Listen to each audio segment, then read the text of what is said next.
থেকে পরবর্তী প্রশ্নটি নেব। সকলকে শুভ সন্ধ্যা এবং শুভ সন্ধ্যা ডক্টর নায়েক। আজ আমি এক মানুষ কথা বলছি মানবতার পক্ষে। এখানে ডক্টর নায়েক রয়েছেন। আমরা আপনার নাম জানতে পারি দয়া করে? আমি চিরাগ, এবং দয়া করে আমার ধর্ম জিজ্ঞাসা করবেন না। ডক্টর নায়েক, আপনি সম্ভবত মুসলিম পরিবারে জন্মগ্রহণ করেছেন, তাই আপনি মুসলমান, তাই আপনি সেটাই অনুমোদন করছেন। যদি আপনি হিন্দু পরিবারে জন্ম নিতেন তাহলে আজ আপনার হিন্দু ধর্ম হতে পারত। এক্ষেত্রে আমি মনে করি চরম জাতি কেন্দ্রিকতা থেকে আপনি ভাবছেন আপনার ধর্ম, সংস্কৃতি, বিশ্বাস ও ধারণা শ্রেষ্ঠ, তাই আপনি বলছেন যে শিখ অথবা আর্য সমাজ বা যে ধর্মেই প্রতিমা পূজা পরিত্যাগ করার কথা বলা হয়েছে সেটি আপনি সমর্থন করেছেন। আমার মতে একই জায়গায় ঘুরপাক না খেয়ে মানবতার ব্যাপক ধর্ম নিয়ে আমাদের আলোচনা করা উচিত। কোনো মন্তব্য কিংবা যুক্তি? ভাই স্যার, খুব সুন্দর একটা প্রশ্ন করেছেন। তিনি বলেছেন মুসলিম পরিবারে জন্ম নেওয়ার কারণে আমি ইসলাম ধর্ম অনুমোদন করছি। হতে পারতো আমি যদি হিন্দু পরিবারে জন্ম নিতাম তাহলে হিন্দু ধর্মই পছন্দ করতাম আমি, এবং আমি শিখ ধর্ম ও আর্য সমাজকে সমর্থন করি কারণ আমার দৃষ্টিভঙ্গির সঙ্গে তাদের মিল আছে এবং এর আশেপাশে আমি বিচরণ করছি। বরং আমার আরো বৃহৎ পরিসরে কথা বলা উচিত ছিল। খুব ভালো প্রশ্ন। হ্যাঁ ভাই, আমি আপনার সাথে একমত। 19 বছর বয়স পর্যন্ত আমি মুসলমান ছিলাম কারণ আমার পিতা মুসলমান ছিলেন। বয়স 19 বছর হওয়ার পর আমি তুলনামূলক ধর্ম অধ্যয়ন করা শুরু করলাম। এখন আমি ব্যক্তিগত পছন্দে মুসলমান।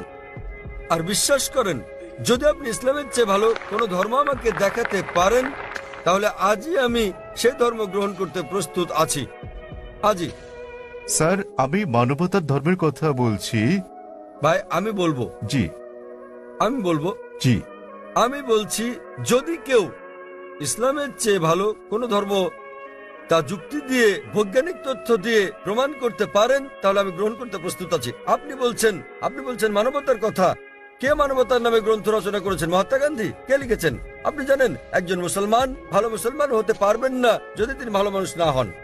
সে কথা সব ধর্মেই বলে, সব ভাই ধর্মে আমাকে বলে। শেষ করতে দিন। জি স্যার। আপনি এখানে আমার জবাব শোনার জন্য এসেছেন নাকি আপনার মত জানাতে এসেছেন? আমি একটি সুস্থ আলোচনা চাই এবং যৌতুক ভাই, সিদ্ধান্তে পৌঁছাতে চাই। এটা কোনো বিতর্ক প্রতিযোগিতা নয়। হ্যাঁ, একেবারে না। আমি তাহলে আমার কখনো উত্তর বলিনি। শুনুন, উত্তর শোনার পর আপনি মন্তব্য করতে পারেন। ঠিক আছে। আমাকে শেষ করতে দিন। আপনি কথা যোগ করছেন, তার মানে আমার উত্তর আপনি শুনছেন। চালিয়ে যান। শুনুন মনোযোগ দিয়ে। জি।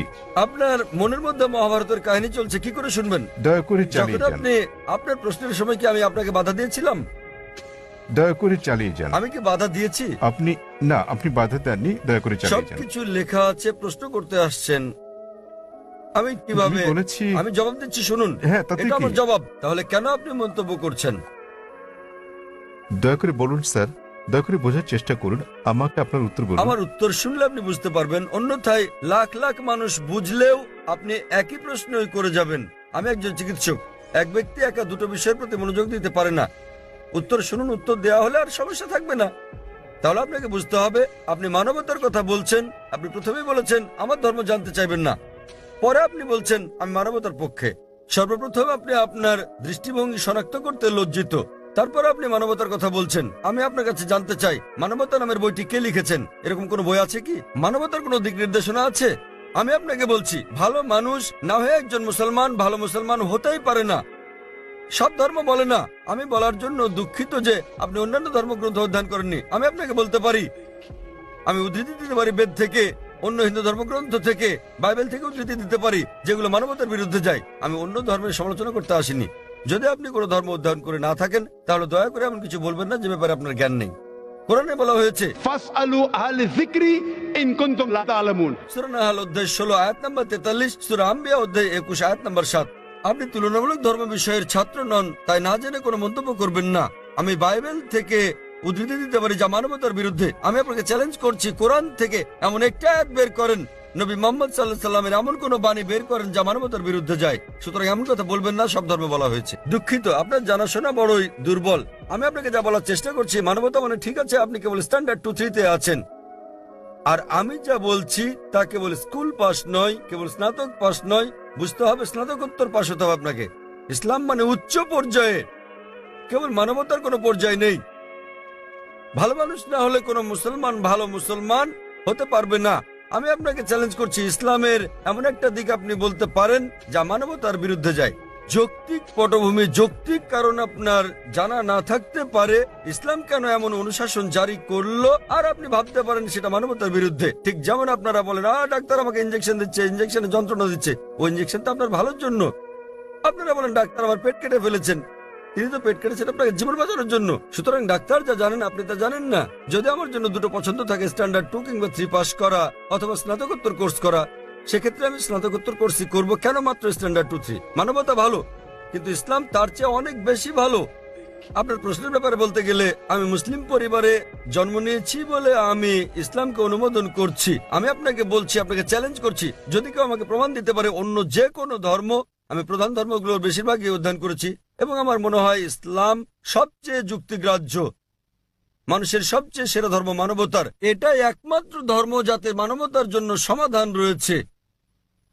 আল্লাহ বলেন সূরা আলে ইমরান অধ্যায় নম্বর 3 আয়াত নম্বর 19, إن الدين عند الله الإسلام। সর্বশক্তিমান ঈশ্বরের কাছে একমাত্র গ্রহণযোগ্য ধর্ম ইসলাম। আর আপনার জানার জন্য বলছি, আপনার যুক্তি অত্যন্ত নাজুক। আপনি কি জানেন আমাদের 30 জনেরও বেশি আলেমের মধ্যে যারা বিশ্বের বিভিন্ন দেশের নাগরিক, তাদের 10 জনেরও বেশি মুসলিম পরিবারে জন্মগ্রহণ করেননি? আপনি কি তা জানেন? আমি এটা উত্তর জানতে চাই আপনার কাছে, আপনি কি জানেন এই মঞ্চে বক্তৃতা দানকারী 30 জনের মধ্যে 10 জনেরও বেশি মুসলিম হিসেবে জন্মগ্রহণ করেননি? আপনি জানেন? হ্যাঁ, আমি হতে পারে আমি আপনাকে বলছি। জিজ্ঞেস করছি, আপনি কি তা জানেন? না, আমি হ্যাঁ তা অথবা জানি না না। বলেন। তাহলে আপনার পুরো যুক্তি তো অসার। বিশ্বের বিভিন্ন দেশের 30 জন বক্তার মধ্যে 10 জনের বেশি আমেরিকান, 4-5 জন কানাডার, কয়েকজন ইউকের, মালয়েশিয়ার আছেন, সৌদি আরবের, সংযুক্ত আরব আমিরাতের, সোমালিয়ার এবং সুদানের বক্তা রয়েছেন, এবং এদের মধ্যে 10 জনেরও বেশির জন্ম অমুসলিম পরিবারে। তারা বেড়ে ওঠার পর কেউ কিশোর বয়সে গ্রহণ করেছেন ইসলাম, কেউ 20-এর কোঠায় গ্রহণ করেছেন ইসলাম, কেউ বা 30-এর কোঠায় গ্রহণ করেছেন। আর আল্লাহ তাদের হেদায়েত দান করেন, তারা নিজেদের পছন্দে মুসলিম হয়েছেন। সুতরাং আপনার যুক্তি, মুসলিম পরিবারে জন্মগ্রহণের কারণে আমি ইসলাম পছন্দ করি, এসব লোক জন্মগ্রহণ করেননি মুসলিম পরিবারে, তারা খ্রিস্টান পরিবারে জন্মেছেন, তারা অমুসলিম পরিবারে জন্ম নিয়েছেন, তারা ইসলাম পছন্দ করেছেন। কেন? কারণ তারা অধ্যয়ন করেছেন, তারা অন্যান্য ধর্ম অধ্যয়ন করেছেন এবং বুঝতে পেরেছেন ইসলাম জীবনের শ্রেষ্ঠ পন্থা। আমি আপনাকে অনুরোধ করছি, আপনি মানবতা সম্পর্কে পড়েন, ইসলাম সম্পর্কে জানেন এবং বের করতে চেষ্টা করেন ইসলামের কোন বিষয়টা মানবতার বিরুদ্ধে যায়। তাহলে আপনি জানতে পারবেন সবচেয়ে ভালো ধর্ম। আমি আপনার ধর্ম সম্পর্কে জিজ্ঞেস করছি না, আমি আপনাকে সর্বোত্তম ধর্মটা গ্রহণ করতে বলছি। এবং জীবনের সর্বোত্তম পথ, মানবতার একমাত্র সমাধান হচ্ছে ইসলাম। ধন্যবাদ।